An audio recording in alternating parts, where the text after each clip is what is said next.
আসসালামু আলাইকুম, শুভেচ্ছা ও স্বাগতম। সবাইকে আমন্ত্রণ জানাচ্ছি বাংলা ট্যালেন্ট টিভি সংবাদে। পুরো সংবাদ জুড়ে আপনাদের সাথে রয়েছি আমি সাদিকুর রহমান। আমাদের বাংলা ট্যালেন্ট টিভির বিশেষ প্রতিনিধি সাংবাদিক সাইদ আল মামুনের পাঠানো তথ্য ও ভিডিও চিত্রে বিস্তারিত দেখুন ডেস্ক রিপোর্টে। তো সুপ্রিয় দর্শক, আমরা আপনাদের একটা ইন্টারেস্টিং জিনিস দেখাবো। তো সুপ্রিয় দর্শক, আমরা রয়েছি টাঙ্গাইল জেলা মির্জাপুর উপজেলার ঐতিহ্যবাহী মজদুই গ্রামে। তো সুপ্রিয় দর্শক, আমার পিছনেই দেখতে পাচ্ছেন যাকে বলা হয় কুয়া, আবার কারো কারো ভাষায় একে বলা হতো ইন্দিরা। আমরা 100 বছর আগের একটি ইন্দিরা নিয়ে আমরা হাজির হয়েছি। তো আমার পিছনেই দেখতে পাচ্ছেন এই ইন্দিরাটি। তো এই ইন্দিরাটি কত বছর আগের এবং কারা করেছিল এবং সেটি নিয়েই থাকছে আজকের ভিডিও। তো সবাই সাথেই থাকবেন। চলুন আমরা আজকে এই কুয়া বা এই ইন্দিরার ইতিহাসটা আমরা একটু জেনে নেই। টাঙ্গাইল মির্জাপুরে মশদই গ্রামে এটি অবস্থিত। নেমপ্লেট অনুযায়ী ওয়ারেস খান ও আব্দুল জব্বার খান এর নামে এটি করা হয়েছে। বাংলা 1934 এবং ইংরেজি 1929 সালে এই ইন্দারাটির শুভ উদ্বোধন করা হয়। মশদই গ্রামে বড় বাড়ি নামে পরিচিত ইন্দারাটি তৎকালীন ব্রিটিশ আমলের সময়ে হাজারো মানুষ তৃষ্ণা মেটাতেন এই ইন্দারার পানি দিয়ে। আমরা বাংলা ট্যালেন্ট পরিবার বর্তমান সরকারের প্রত্নতত্ত্ব বিভাগের কাছে এই ভিডিওর মাধ্যমে আবেদন করছি এটি সংরক্ষণ করার জন্য। এই রকম ঐতিহ্যবাহী জিনিস বিনষ্ট না হয়ে টিকে থাকুক হাজারো বছর। তো এখানে একজন রয়েছে, আপনাদের বাড়ি কি এখানেই? হ্যাঁ, আমাদের বাড়ি এখানে, পাশাপাশি গ্রাম, আমাদের বাড়ি ঢুলজুরি।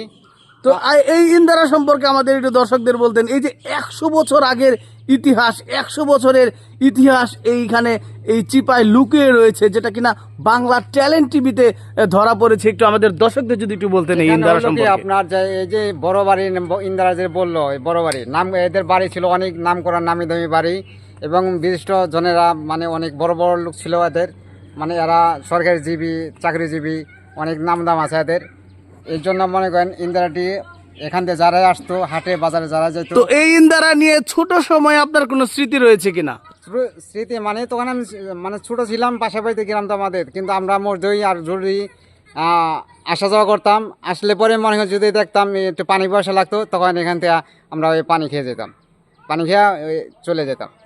তো এখানে অনেক আমাদের পাশাপাশি বা রাস্তাঘাটে যারা এখান থেকে আসা যাওয়া করতো, তারাই পানি পয়সা লাগলে পানি খেতেন। তো ওই ব্রিটিশ আমলে আরো কোনো এরকম বড় ইন্দারা ছিল কিনা এই গ্রামে বা আশেপাশে? এই গ্রাম বলতে নাই, আশেপাশে অত্র এলাকার মধ্যে এরকম বড় ইন্দারা আর নাই। থেকে শুরু করেন, বলেন। এই ইন্দিরাটি আমার দুই দাদা ওয়ারিস আলী খান এবং জব্বর আলী খান, এরা দুই ভাইয়ে মিলে এখানে এসে নতুন বাড়ি করলেন এবং এই বাড়ি খুব নামিটাকি বাড়ি হয়ে গেল। হ্যাঁ, ব্রিটিশ যখন এখানে আসলেন পরিদর্শন করতে, আইসে বাড়ির দেখে নিয়ে সমস্ত কিছু জানতে পারলেন। হ্যাঁ, আমাদের দুই দাদা সম্পূর্ণ কিছু বলে ফেললেন। আমার চাচারা ছিলেন বহুত শিক্ষিত এবং বড় বড় চাকরি করতেন। সেই এতে ব্রিটিশের লোকজন আইসে, এটা ব্রিটিশ আমলে লোকজন আইসে এটাকে পরিদর্শন করে গেল যেটা কি মানে এটা কীভাবে কেমনে গেল, আর আপনার এতগুলো ছেলে মেয়ে এতগুলো নিয়েই এটা কেমনে কি সমস্ত কিছু যাই না টেনে তারা এটাকে টাইটেল দিয়ে গেল কি যে এটা তো মজদুর, এটা একটা ঐতিহ্যবাহী একটা মানে বিগ হাউস। তারা তো ইংলিশে কথা বলতো, বিগ হাউস বললো। সেই থেকে এটাকে এলাকা, বস্ত্র এলাকার মানে সব মহিলা মানে এটা বড় বাড়ি হিসাবেই হয়ে গেল।